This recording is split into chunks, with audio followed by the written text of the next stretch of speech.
ನಾವಲ್ಲೇ 20th reach ಆದ್ವು. 20th ದಿಂದ reach ಆಗಿದ ನಂತರ ನಾವು ಹೋಗೋದು ಮತ್ ನಾವು ನೋಡೋದು ಬರೋದು ಗಾಡಿ ಮಠ ಅದ್ ನಮ್ ಎಲ್ಲಾರ್ದು ಪ್ಲಾನ್ ಇತ್ತು. ಬಟ್ ಅಲ್ಲಿ ಎಷ್ಟು ರಶ್ ಆಯ್ತು, ನಮ್ಗೆ ಎಲ್ಲಾರ್ಗು ಹೋಗ್ಲಿಕ್ಕೆ ಅಷ್ಟು ಪೂರ್ತಿ ಎಲ್ಲಾರ್ಗು ಕೂಡಿ ಹೋಗ್ಲಿಕ್ಕೆ ಸಾಧ್ಯ ಆಗಿರ್ಲಿಲ್ಲ. ಹೋಗುವಾಗ ಗ್ರೂಪ್ ಹಾಗೆ ಡಿವೈಡ್ ಆಗಿ ಅಲ್ಲಿ ಹೋಗ್ಬಿಟ್ಟು, ಯಾಕಂದ್ರೆ ಕಮ್ಮಿ 20-25 ಕಿಲೋಮೀಟರ್ಸ್ ಸ್ಟಾರ್ಟಿಂಗ್ ಹೋಗೋದು ರೋಡ್ಲೇನ ಹೋಗೋದಿತ್ತು. ಬಟ್ ಪಾರ್ಕಿಂಗ್ ದಿಂದ 20-25 ಕಿಲೋಮೀಟರ್ಸ್ ಬೈ ವಾಕ್ ಹೋಗ್ಬೇಕಾಗಿತ್ತು.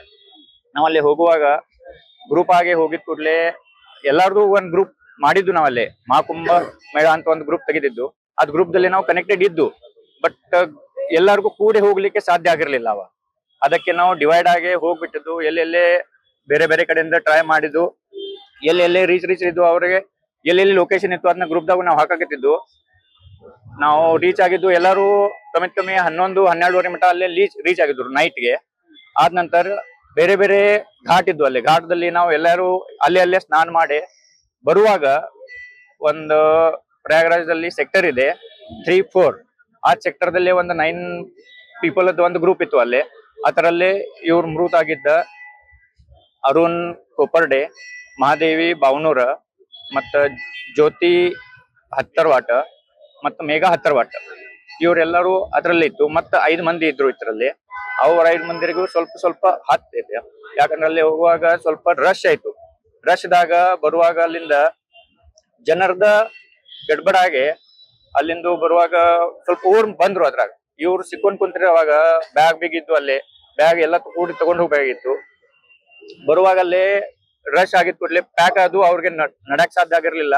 ಅವ್ರು ಬಿದ್ರ ಕೆಳಗ್ ಬಿದ್ದಿದ್ ಕೂಡ್ಲೆ ಏನ್ ಮಾಬ್ ಇತ್ತು, ಅದ್ ಮಾಬ್ ಅವ್ರ ಮೇಲಿಂದನ ಹೋಗ್ಬಿಟ್ಟಿತ್ತು.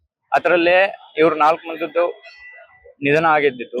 ಅದ್ರಾಗ ಸ್ವಲ್ಪ ಮೈನರ್ ಇದ್ದು. ಅದು ಅವ್ಲೆ ಚಿಕಿತ್ಸಾಲಯ ಸ್ವಲ್ಪ ಮಾಬ್ದಾಗ ಅವ್ರಿಗೆ ಚಿಕಿತ್ಸಾಲಯನು ಸ್ವಲ್ಪ ಫಾಸ್ಟ್ ಸಿಗಿರ್ಲಿಲ್ಲ. ಅಂದ್ರೇನು ಸ್ವಲ್ಪ ಮಾಡಿದ್ ಕೂಡ್ಲೆ ತಗೊಂಡ್ ಹೋಗಿದ್ರು. ನಮಗೆ ಗೊತ್ತಾಗಿತ್ತು ಅದನ್ನ ಸ್ವಲ್ಪ ಕಮ್ಮಿ 2 ಅವರ್ಸ್ ನಂತರ ನಮಗೆ ಗೊತ್ತಾಗಿತ್ತು ಹಿಂಗ್ ಪ್ರಾಬ್ಲಮ್ ಆಗೈತಿ. ಎಲ್ಲಾರ್ ಕಡೆ ಮೊಬೈಲ್ ಮಿಸ್ ಆಗಿದ್ದು, ಯಾರು ಕಾಂಟ್ಯಾಕ್ಟ್ ಆಗಿ ರೀಚ್ ಆಗಿರ್ಲಿಲ್ಲ. ನೆಟ್ವರ್ಕ್ ಇಶ್ಯೂಸ್ ಕೆಲವೊಂದಾಗ, ಯಾಕಂದ್ರೆ ಮಾಬ್ ಇಷ್ಟ ಆಯ್ತು. ಅಲ್ಲಿ ಸ್ವಲ್ಪ ನೆಟ್ವರ್ಕ್ ಇಶ್ಯೂನು ಬಂತ. ನಾವು ರೀಚ್ ಆಗ್ಲಿಕ್ಕೆ ಕಮ್ಮಿ 7 to 8 ಅವರ್ಸ್ ಆಯ್ತು ಅಲ್ಲಿ ಅವ್ರ ಕಡೆ ರೀಚ್ ಆಗ. ಅದ್ರಾಗ ಒಂದೇ ಅವ್ರ ಕಡೆಯಿಂದ ಎಲ್ಲಿಂದ್ರೆ ಫೋನ್ ಮಾಡಿ ಅವ್ರು ಹೇಳಿದ್ರ ಹಿಂಗ್ ಇಲ್ಲಿ ನಾವು ಅದೇವಂತ. ನಾವ್ ಅಲ್ಲಿ ಹೋಗ್ಲಿಕ್ಕೆ 7 to 8 ಅವರ್ಸ್ ಆಯ್ತು. ಅಲ್ಲಿ ಹೋಗಿದ ನಂತರ ಅಲ್ಲಿ ನೋಡಿದ್ರು ಇವ್ರು 5 ಮಂದಿ ಅಲ್ಲಿ ಕೂತಿದ್ರ. ಮತ್ತ 4 ಮಂದಿಗೆ ಅಲ್ಲಿಂದು ಹಾಸ್ಪಿಟಲ್ಗೆ ಕರ್ಕೊಂಡು ಹೋಗಿದ್ರ, ಸೀರಿಯಸ್ ಕೇಸ್ ಇದೆ ಅಂತ. ಅದ್ರಲ್ಲಿ ಇವ್ರು 4 ಮಂದಿ ಇದ್ದು.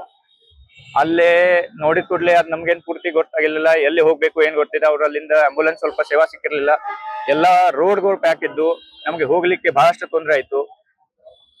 ಅಲ್ಲೇ ನಡ್ಕೊಂತ ಎಲ್ಲಾ ಪ್ಲಾನ್ ಮಾಡೋದು, ಹೋಗೋದು. ಇವ್ರು ಪೇಷಂಟ್ ಇದ್ರು, ಅವ್ರಿಗೇನೆ ಕರ್ಕೊಂಡು ಹೋಗಿದ್ರು.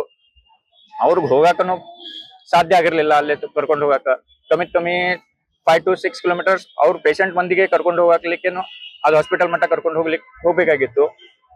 ಅಲ್ಲಿ ಹೋಗಿದ ನಂತರ ಹಾಸ್ಪಿಟಲ್ದಾಗನು ಲಿಸ್ಟ್ ಇದ್ದು. ಅವು ಲಿಸ್ಟ್ಗಳು ಸಾಧ್ಯ ಆಗಿರ್ಲಿಲ್ಲ. ಎಲ್ಲಿನೂ ಎಷ್ಟು ಮಂದಿ ಇದ್ದು ಅಲ್ಲಿ. ಬಟ್ ಅದ್ರಾಗ ನಮ್ದು ಹೆಸರು ಇದ್ರಲ್ಲ, ಬೇರೆ 2-3 ಹಾಸ್ಪಿಟಲ್ ಇದ್ದು. ಅಲ್ಲೇ ಕರ್ಕೊಂಡು ಹೋಗಿದ್ರು. ಅಲ್ಲಿಂದ ಮತ್ತೆ ಬೇರೆ ಹಾಸ್ಪಿಟಲ್ದಾಗ ಹೋಗುದು. ಅಲ್ಲೇ ಸಿಕ್ಕಿದ ಕೂಡ್ಲೆ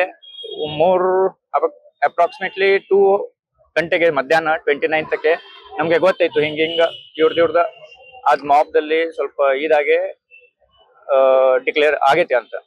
ಅವಾಗ ನಾವು ಸ್ವಲ್ಪ ಅಲ್ಲಿ ಎಲ್ಲರಿಗೂ ಕಾಂಟ್ಯಾಕ್ಟ್ ಮಾಡಿದ್ದು. ಅಲ್ಲೇ ಪೂರ್ತಿ ನಮ್ಗೆ ಬೇಕಾಗಿತ್ತು ಹಂಗ ಅಲ್ಲೇ ಸಪೋರ್ಟ್ ಸಿಕ್ಕಿರ್ಲಿಲ್ಲ. ನಾವು ಇಲ್ಲಿ ಕಾಂಟ್ಯಾಕ್ಟ್ ಮಾಡಿದ್ದು, ನಮ್ ಕಡೆಯಿಂದ ಏನಾರ ಹೆಲ್ಪ್ ಆಗತ್ತೆ ಅದನ್ನೆಲ್ಲ ಮಾಡಿದ್ದು.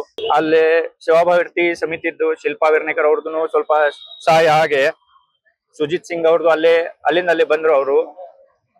ನಂತರ ಜಗದೀಶ್ ಶೆಟ್ಟರ್ ಸಾಹೇಬ್ರನ್ನು ಕಾಲ್ ಮಾಡಿ ಪ್ರಿಯಾಂಶು ತಿವಾರಿ ಅಂತ ಅವ್ರು ಎಲ್ಲಾರ್ದು ಸಹಕಾರ್ಯ ಸಿಕ್ಕಿ ನಾವು ಮತ್ತೆ ಸಿಎಂ ಆಫೀಸ್ ದಿಂದನೂ ಅಲ್ಲಿ ಫ್ಲೈಟ್ ಅರೇಂಜ್ ಮಾಡಿದ್ರು.